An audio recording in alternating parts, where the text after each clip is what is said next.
Au sommaire de cette édition, le ministère de la Refondation de l'État met le paquet pour la stabilisation de l'administration, l'accroissement des compétences et la reconnaissance du mérite dans l'administration. C'est à travers un atelier dans la cité du Méguétan. D'autres détails attendus dans cette édition.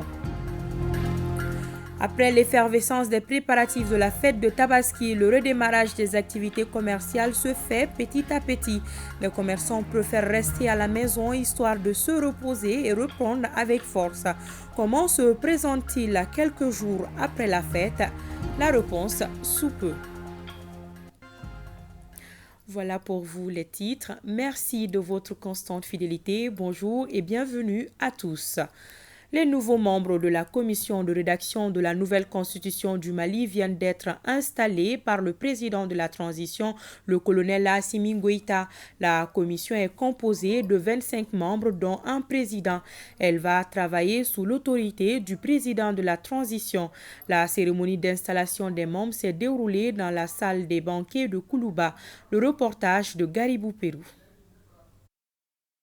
La loi fondamentale du 25 février 1992 de la République du Mali relève aujourd'hui des insuffisances après 30 ans. Dans les contextes de refondation de l'État, il apparaît essentiel pour le président de la transition, le colonel Assimi Goïta, de doter notre pays d'une nouvelle loi fondamentale. Les gardiens de la Constitution, pour donner corps à l'acte fondamental, donnent mandat à Fousseni Samaké et aux membres de la commission qu'il préside. Ils vont conduire les travaux de rédaction de la nouvelle loi suprême. La Constitution étant le fondement juridique de l'État, ainsi que la source de la légalité et de la légitimité des institutions politiques, celle-ci doit donc être l'affaire du peuple tout entier, qui sera appelé en définitive à prendre sa décision souveraine au cours d'un référendum. C'est pour donner corps à cet important projet que j'ai décidé de créer une commission de rédaction de l'avant-projet de la Constitution et dont les membres ont été choisis selon des critères de compétence, d'engagement patriotique et d'impartialité. Choisis selon les critères de compétence, les membres de la commission sont installés. Ils ont la responsabilité de donner un contenu qui répond à nos valeurs, civilisation et organisation sociale. Pluridisciplinaire, expérimentée et à la fois experte, la commission de rédaction exprime sa reconnaissance au président de la transition pour le choix porté sur elle. Elle va élaborer pendant une durée maximale de 2 mois ce qu'on appelle un avant-projet de loi portant constitution de la République du Mali. La décision d'établir une nouvelle constitution est un marqueur important de la volonté politique de faire prendre à notre pays un nouveau départ. Dans la démarche à adopter pour la rédaction de l'avant-projet de constitution, vous avez prescrit à notre commission de procéder à de larges consultations pour recueillir les avis et contributions des forces vives de la nation. Monsieur le Président de la transition, chef de l'État, les membres de la commission, par ma voix, vous assurent de leur engagement total à tout mettre en œuvre pour accomplir cette noble mission de haute portée pour notre pays. Vous aurez la responsabilité de nous proposer un avant-projet de constitution dans un délai de 2 mois. La diversité de la composition de votre équipe et vos expertises respectives constituent des atouts qui vous aideront assurément pour la réussite de la noble mission qui vous est confiée. Le dialogue étant une des vertus cardinales de notre nation, nous devons nous retrouver autour de l'essentiel, constitué par la sécurisation de l'ensemble du territoire, la création des conditions de développement économique de notre pays, l'instauration d'une société de justice. Nous devons donc agir avec détermination dans une parfaite harmonie des cœurs et des esprits. C'est à ce prix que nous relèverons le défi de la reconquête de notre souveraineté et de la construction d'une société juste et prospère. Le président de la transition a exhorté les membres de la commission à prendre en compte les aspirations profondes des Maliens. La commission de rédaction reçoit des mains du président de la transition la lettre de mission. L'écriture d'une nouvelle loi suprême qui sera soumise au vote lors d'un référendum, on se rappelle, est une des recommandations des assises nationales de la refondation. Il revient aux Maliens de répondre par oui ou non à cette loi fondamentale de la République du Mali. Après la fête de Tabaski, la reprise au grand marché de Bamako se fait petit à petit. Les activités sont au ralenti. Cela est un phénomène récurrent presque chaque année. Comment les commerçants se présentent-ils 3 jours après la fête de Tabaski? Quelles en sont les causes? Le constat est fait par Ibrahim Kaukonaté et Aruna Diarra. L'Aïd el-Kébir, la fête de Tabaski ou célibat, est l'unique occasion pour certains commerçants de rentrer au village et de faire la fête en communion avec leurs parents. Ainsi, ce départ massif fait que les marchés se vident et ont du mal à fonctionner normalement pendant quelques jours, même si certains commencent à s'installer petit à petit. En réalité, après la fête, le marché ça sera arrêté parce que les articles que nous vendons, ça c'est purement pour la fête. Après la fête, le marché devient lent. Jusque-là, tout le monde n'est pas parti fêter. En attendant le départ de la deuxième vague, ça marche tout doucement.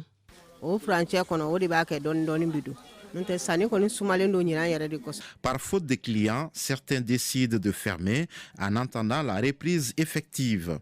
Après la fête, donc les gens se reposent à la maison. Donc nous on est venus ce matin pour échanger ceux qui sont achetés chez nous.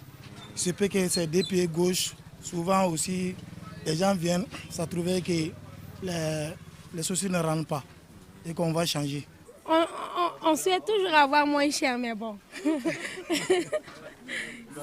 Mais je trouve que 8 000, c'est quand même une belle somme pour un modèle comme ça. C'est raisonnable, donc je ne veux pas quand même en vouloir pour ça. Bon, comme le mariage, c'est le dimanche, j'ai entendu après la fête pour venir chercher ce que je cherche.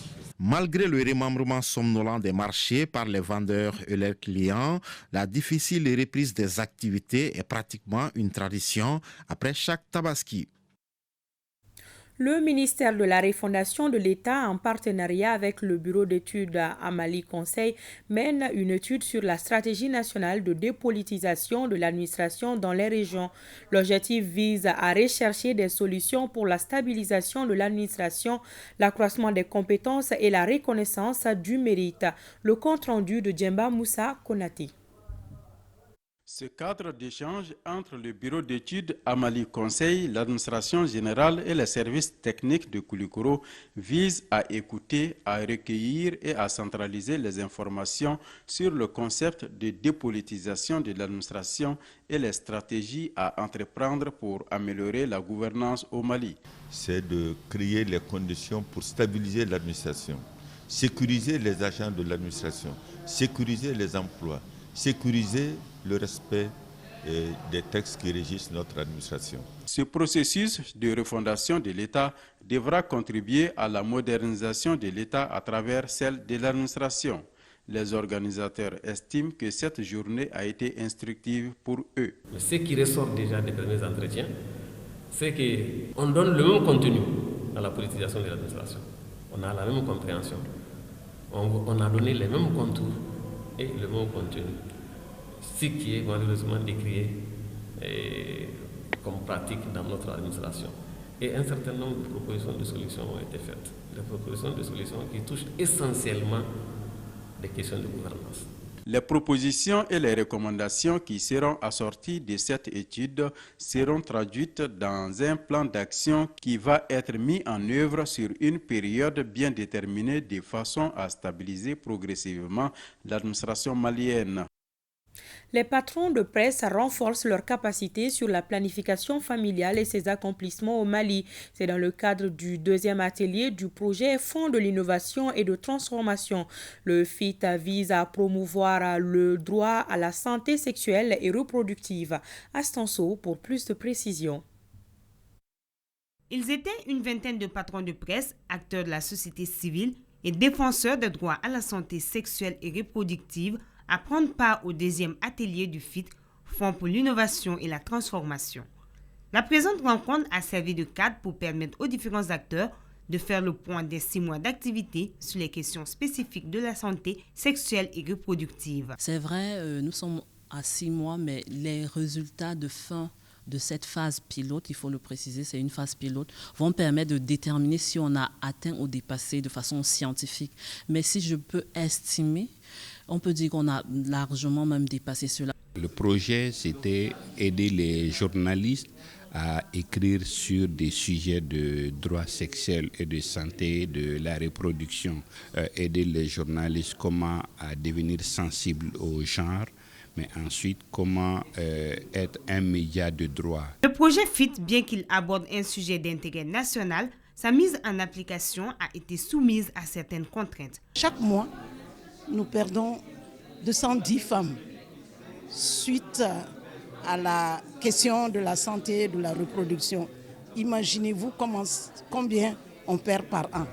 Je pense qu'il est de l'obligation de tout et chacun de sauver des vies. Comme nous visons l'amélioration générale de la santé et de la reproduction au Mali, il fallait passer par la presse. Et la presse constitue la clé, la porte d'entrée de la santé généralement et de la santé de la reproduction en particulier. À mi-chemin, le projet FIT, promouvoir l'accès à la santé et aux droits sexuels et reproductifs au Mali, est jugé satisfaisant. Une avancée notoire qui démontre l'accroissement de l'engagement du public à s'impliquer dans le présent combat. Tenue à 100 de la session extraordinaire du Comité régional d'orientation, de coordination et de suivi des actions de développement CROCSAD. L'atelier a permis d'harmoniser les compréhensions des acteurs intervenants dans la région sur les missions du CROCSAD. La rencontre a été possible grâce à l'accompagnement financier et technique de l'Agence de développement régional de Ségou ADR et la MINUSMA. Le compte-rendu de Drissa Koné et de Sambou Diakité. L'opérationnalisation de la région de San continue lentement mais sûrement. Avec l'arrivée de nouveaux acteurs dans la région, il est important que chaque intervenant s'approprie les missions du CROCSAD, c'est-à-dire le comité régional d'orientation, de coordination et de suivi des actions de développement. Il est chargé de donner un avis sur les stratégies et programmes de développement au niveau de la région et suivre leur mise en œuvre. Veiller à la cohérence de la mise en œuvre des programmes sectoriels dans la région.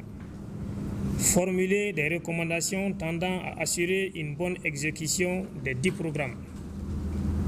Susciter l'implication de tous les acteurs dans le processus des réformes institutionnelles au niveau de la région. Outre ces missions, plusieurs sujets qui ont trait au développement de la région sont évoqués. Au sortir des travaux de cette session extraordinaire du CROCSAD, j'ose espérer que vous serez sensibilisés sur les missions et le mécanisme de fonctionnement de ce présent cadre de concertation, informés sur les axes stratégiques du cadre stratégique pour la relance économique et le développement durable. La présente session est initiée par l'Agence de développement régional Ségou et financée par la MINUSMA. Nous restons à 100 avec Drissa Koné et Sambou Diakité. La campagne de vaccination contre le Covid-19 lancée pendant le 5e mois connaît son épilogue. Cette initiative de l'association Moussoïri-Ouaton, soutenue par l'ONG Breakthrough Action à travers l'USAID, a permis de vacciner plus de 1800 personnes. Ces nouvelles ont été données au cours d'un atelier de restitution où les partenaires ont exprimé leur satisfaction. Suivant. La campagne de vaccination contre le Covid-19 lancée par l'association Moussoïri-Ouaton, couplée au 5e mois, a permis de faire bouger les lignes à 100. Cela grâce à la sensibilisation sur la fiabilité des vaccins auprès des différentes couches socio-professionnelles et les déplacés résidents au quartier Lafiabougou. Les gens ont adhéré à l'initiative. Donc on a continué à sensibiliser la population sur l'engagement communautaire sur la Covid. On est parti dans les camps des déplacés. Avant les 5 mois, la vaccination contre la Covid-19 était très timide. Mais avec cette nouvelle stratégie, cette façon de faire, on a eu pendant 2-3 semaines jusqu'à 1800 personnes qui se sont fait vacciner.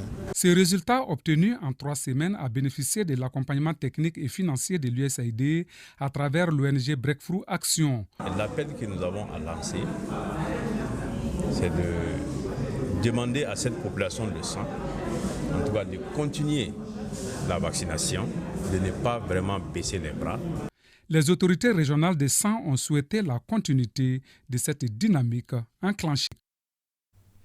Valider les résultats de la campagne de vaccination contre le Covid-19 au niveau régional, tel est l'objectif d'un atelier de restitution dans la cité des Rails. Financé par l'UNICEF, cet atelier a regroupé autour du conseiller aux affaires administratives et juridiques du gouverneur des participants venus des 8 districts sanitaires de Kayes, Yelimani, Kenyeba, Kita, Baflabé, Djema, Sangabari et Nyoro. Moriba Keita nous en dit plus.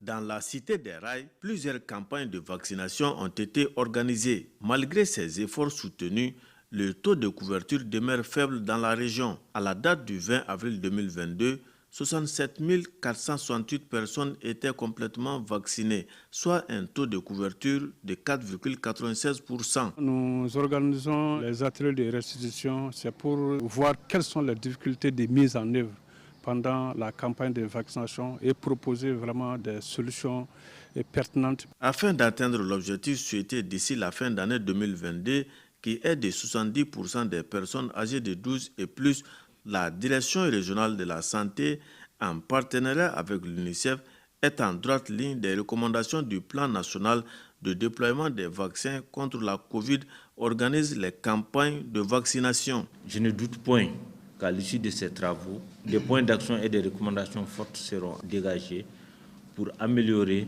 la mise en œuvre des futures campagnes de vaccination et faciliter l'atteinte des objectifs. Dans son intervention, le conseiller au gouvernorat de Kayes a d'abord salué les participants avant de les inviter à redoubler d'efforts afin d'atteindre les objectifs fixés. La cour du Centre d'animation pédagogique de Kayes Rive Droite a servi de cadre pour la remise de kits d'installation socio-professionnelle à 300 adolescentes dans les régions de Kayes, Nyoro et Kita. C'est un projet d'autonomisation et est renommé IFANTA. Le reportage de Kabadjara. La région de Kayes, à l'instar des régions de Kita et Nyoro, bénéficie de cette opportunité dont l'objectif est d'autonomiser les adolescentes au Mali à travers l'éducation et donc l'appui à la déscolarisation et au maintien des filles à l'école, spécifiquement celles qui parcourent plus de longues distances. Il s'agit dans ce cadre de donner 300 kits d'installation socio-professionnelle dans divers domaines: couture, coiffure, restauration, embauche, transformation agroalimentaire, aux adolescentes déscolarisées ou non scolarisées et de doter 294 filles du fondamental 2 en vélo pour faciliter leur transport à l'école. Le projet en question avait 3 axes prioritaires: l'accès, le maintien et la qualité. Le tout dans un cadre de protection et de soutien psychosocial. L'autonomisation en général passe par l'éducation et spécifiquement celle des filles, car celles-ci rencontrent assez d'handicaps. L'insuffisance des salles de classe et des enseignants dans la plupart de nos communes rurales contribue à favoriser l'abandon de l'école par les élèves et surtout par les filles. L'atteinte des objectifs de développement durable en matière d'éducation est l'une des priorités du Mali. Selon le rapport d'analyse des indicateurs scolaires de 2014, l'accès au fondamental 1 a évolué positivement en passant de 60,5% en 68,7%. Rappelons que ce projet intersectoriel de protection et d'éducation est financé par l'UNICEF et son partenaire NORAD à travers les ONG FADEMA et EDUCO.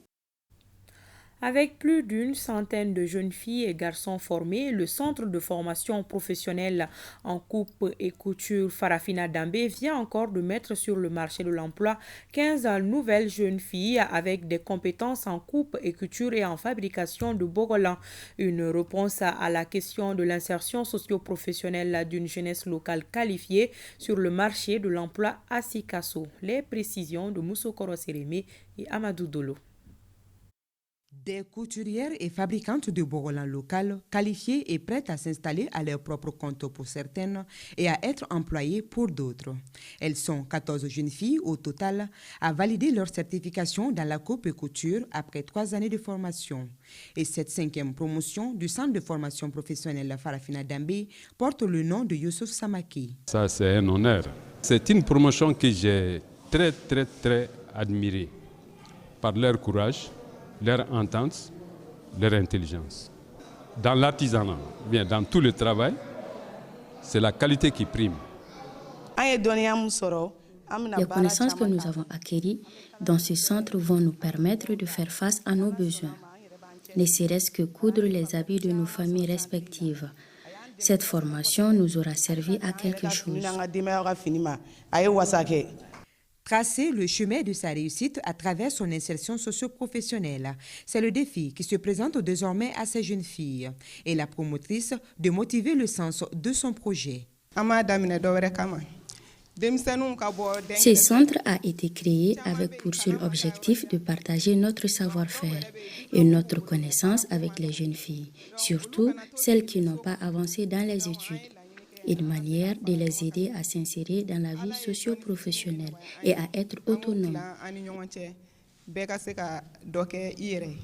Pour joindre l'utile à l'agréable, les diplômés de cette promotion ont eu droit à une conférence sur le pain culturel borolan en Afrique, animée par le promoteur du centre Ndomo de Ségou. C'est tout pour cette édition. Merci de l'avoir suivi. À demain, Inch'Allah.